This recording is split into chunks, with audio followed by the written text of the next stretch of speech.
Hi there, everyone. I wanted to share with you for my first media example for our new Literacies case study the AP Summer Institute that I took at Wake Forest in 2018. It was led by veteran instructor Patty Vandeveer, and it was like the best experience. I had so much fun, and it really was a special workshop because I think that Patty went out of her way to create a community and wanted to make sure that we left that week just really sure of how to teach the class, how to approach it, what the philosophy should be, and also to consider, the different types of literacies that we could integrate and use in our day-to-day teaching. So that was like a main focus of the class that really developed my own literacy practice.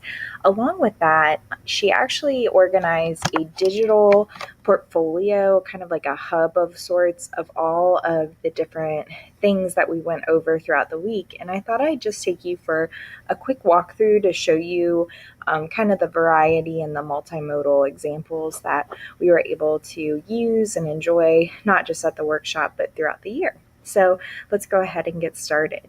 The first example that we spent quite a bit of time on was the sample syllabi.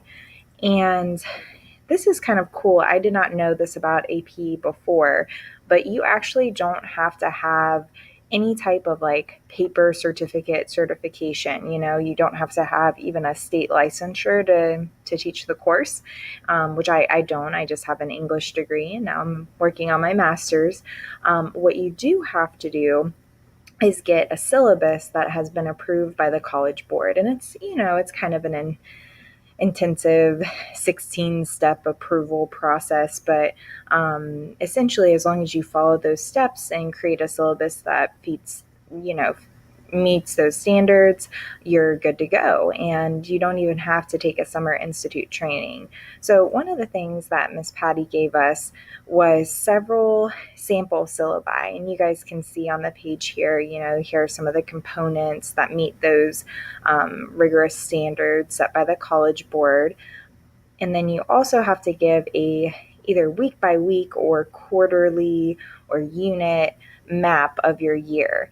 And you can see the types of things that we talked about including were just some resources that I had never really thought of before as a form of literacy, especially using, nonfiction, not just essays, but photos and photojournalism and documentaries and podcasts and all of these kind of this big range of different examples, considering them literacies and things that the students could study and reflect upon as well. So that I thought was really cool. Teachers can actually use these syllabi and adopt them as their own. I was able to kind of create my own, just tailored to what I was interested in and wanted the students to come away with from my class. But I was so thankful that we had these great resources. And some of them were, more elaborate and decorated and all of that kind of thing. And some of them were just kind of the basics and, just really nice normal layout, that just black and white font, that sort of thing. So I was able to look at these and really customize it for the approach that I wanted to take for my students. And this was a great way to kind of start the course. And I've gone back to this website several times, especially as I was trying to get my syllabi approved. A second thing that I thought was a really good kind of resource was just a folder with a bunch of multiple choice practice files. And some are from the college board, and these are actually secured, so we're not supposed to take them out of the classroom or, this specific website. Some of them were, from practice books and just different test prep questions that we could do with the students. And one of the things I loved about this course was Miss Patty didn't just give us a bunch of multiple choice questions and say, okay, go do them. Like, there were times when we practiced actually working in pairs and small groups, and we had to justify the reasoning that we chose each answer. My favorite was when she just gave us the passage and the question, and then we had to come up with the answer on our own and talk amongst ourselves and actually like write a argument for why our answer would have been correct. And then we actually got the multiple choice responses and matched them up that way. And she just had us do a lot of really interactive activities that went beyond just like reading the passage and the question that would be tested, and actually like communicating and bouncing ideas off of each other and really making it like a social learning experience based on the literacy in the passage that we were reading. So I thought that really fit with this class, even though she didn't call it transliteracies. It really was what we've learned for this portion of our class. Some cool other things that we did, course overviews are very similar to the sample syllabi, and she actually read them. For example, she read mine. This is my example that I ended up using for the college board. And she actually, said, hey, I think you're on track with this part, and gave feedback on other things. And she had us read and critique each other's, which was kind of another workshopping sort of experience. This was a cool assignment. The synthesis essay is an argument essay where students have to look at anywhere between 5 to 8 sources. And these are not just articles or journal entries, they're also visual sources. So, I actually had to consider analyzing a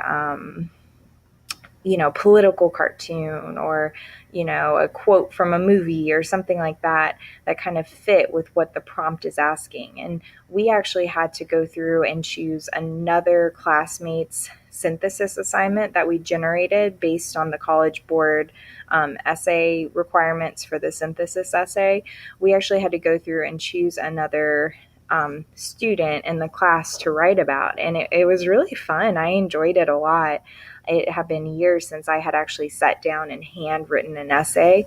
So, which that's what the students have to do. And that really put me in the students' experience in their shoes. And you can see this is just my example. I wrote about, should extreme sports be included in the Olympics, and including visual things like graphs and infographics, and additionally like articles and blog entries, things like that.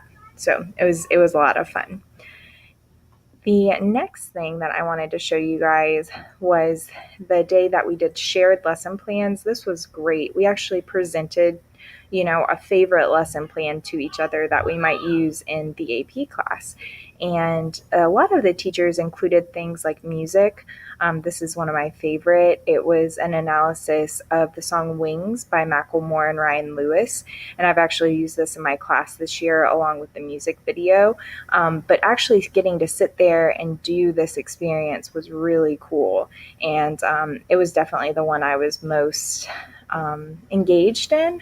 So I was able to kind of put myself in my students' perspective after that. And I love using music in the classroom, but I think, getting to see other teachers do it and experience it as a student was a really it was an eye-opening thing for me and encouraged me to do it more. A lot of teachers use like art and political cartoons again, because that's a big part of the nonfiction analysis. And I thought that was kind of a neat way to include things for our students in the future. And we actually got to do some of these activities together. The final thing that I wanted to show you guys, which I'm going to talk more about later, is the 13 ways of looking at a painting assignment. I just wanted to show you a quick overview of all of the students in the class. We went to the Ronalda house on a field trip, and I'll talk more about that in part 2 for my media example.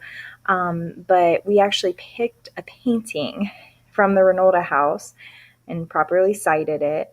And from the visual rhetoric of the painting, we created our own poem modeled on Wallace Stevenson's 13 Ways of Looking at a Blackbird. So we did 13 ways of looking at a painting.